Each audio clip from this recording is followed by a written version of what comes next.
warahmatullahi wabarakatuh. Selanjutnya kita akan membahas tentang mengorganisasikan halaman konten. Jadi, sebuah website itu punya hierarki konten yang kayak dokumen sehari-hari. Yang kayak dokumen sehari-hari contohnya yang kita baca ya. Jadi kayak majalah, koran, kayak gitu. Jadi hierarkinya atau struktur dari sebuah website itu adalah hal yang penting. Nah, tentu saja elemen yang terdapat pada HTML perlu kita kelompokkan juga jadi beberapa bagian. Mengapa? Karena agar kita mengetahui ini nih ada di bagian mana tiap codingan yang kita buatnya ada untuk bagian apa, untuk bagian apa. Oke, contoh hierarkinya itu kayak gini. Nah, itu adalah contoh hierarki dari sebuah web artikel ya. Nah, jadi dulu kalau sebelum HTML5 kita nih ngelompokin semua artikelnya ini nih pakai generic element. Nah, nanti akan kita bahas. Biasanya itu kita pakai div. Nah, jadi kita bikin headernya pakai div, main page-nya pakai div, artikelnya pakai div, dan segala macamnya. Nah, kita habis pakai div nanti biasanya dia kasih atribut class atau enggak ID kayak gini buat dinamain di divnya. Divnya ini jadi kayak semacam folder kosong buat kita nyimpan atau nandain atau ngebungkus ya sebuah hierarki di HTML nih. Contohnya pakai div. Karena sekarang udah HTML5, kita bisa pakai langsung dari HTML disediain kayak semacam folder khusus gitu. Nah, kayak gini nih ada div ID iya kan tadi kan div ID. Nah, kalau sekarang kita langsung pakai kayak semacam pembungkus tapi langsung pakai namanya misalkan header nav untuk navigasi dan segala macamnya, jadi sudah tidak menggunakan generic element lagi. Nah, ini contohnya ya. Jadi karena sudah HTML5 kita udah nggak pakai yang tadi pakai div, sekarang sudah pakai main langsung untuk membungkus hierarki HTML-nya. Kalau sebelumnya cuma pakai div untuk membungkusnya pakai folder kosong seperti itu. Selanjutnya kita ada header dan footer.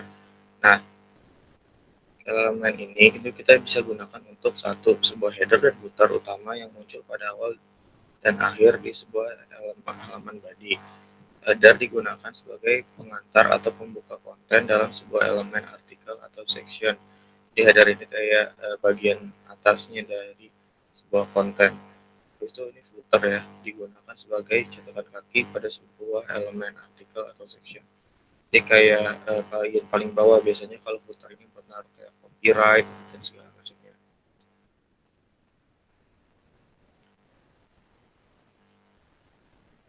Nah, jadi elemen header juga bisa digunakan buat nampilin nama situs sama navigasi utama. Nah, kalau footer kayak tadi ini bilang bisa pakai nampilin hak cipta.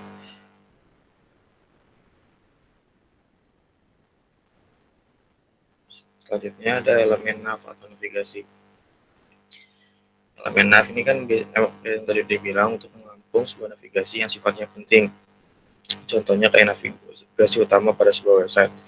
Untuk yang nggak tahu navigasi itu apa, itu kayak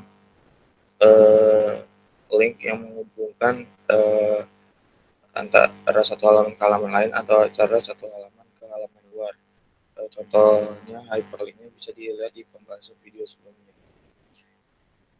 Nah, tapi nggak jamin juga. Nah, sebuah website itu punya satu navigasi doang. Contohnya sebuah akhir artikel pada blog terdapat tautan navigasi menuju artikel yang dianggap relevan kayak gitu.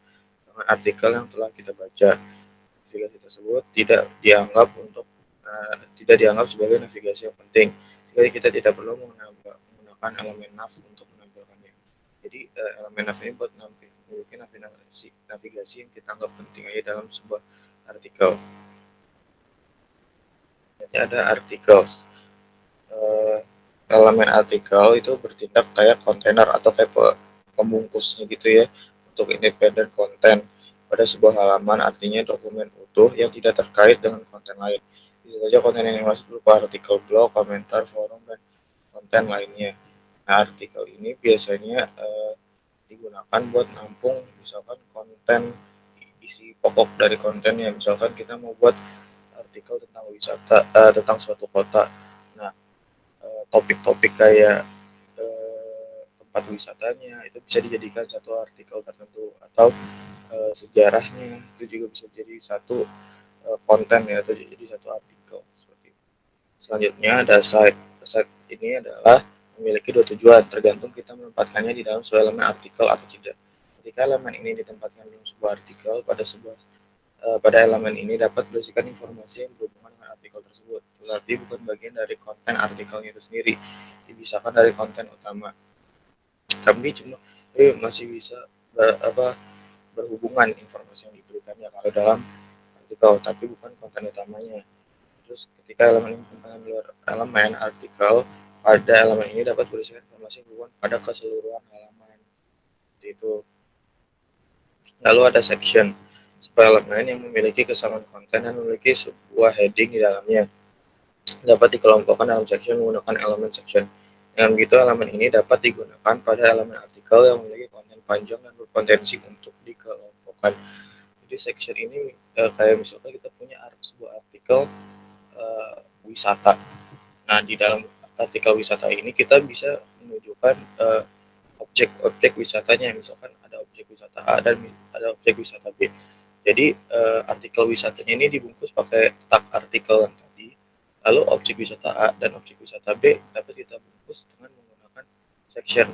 Nah, kan seperti yang udah dibilang, seperti yang udah dibilang, memiliki sebuah heading di dalamnya dapat dikelompokkan dengan menggunakan elemen section. Nah, yang memiliki kesamaan konten, misalkan kontennya sama-sama objek wisata, maka itu bisa dikelompokkan ke dalam section. Contohnya seperti itu. Lalu terakhir ada generic elemen. Ada yang pertama div yang sudah tadi dijelaskan. Elemen ini merupakan sebuah wadah kontainer yang bersifat umum untuk menampung beberapa konten. Elemen ini tidak memberikan efek apapun pada konten atau layout sebelum menerapkan sebuah style menggunakan CSS. Jadi ya, div ini cuma folder kosong umum yang bisa dikasih untuk yang bisa membungkus untuk apa aja, asalkan nanti diberi kelas atau diberi ID. Lalu span. Nah, elemen ini memberikan manfaat yang sama kayak div. Bedanya span ini menggunakan frase elements dan tidak terdapat breakline ketika menggunakannya. Nah, jadi uh, gampang ini span itu merupakan sebuah div yang digunakan dalam sebuah baris teks yang dapat diwadahi oleh paragraf, list, heading, atau lainnya.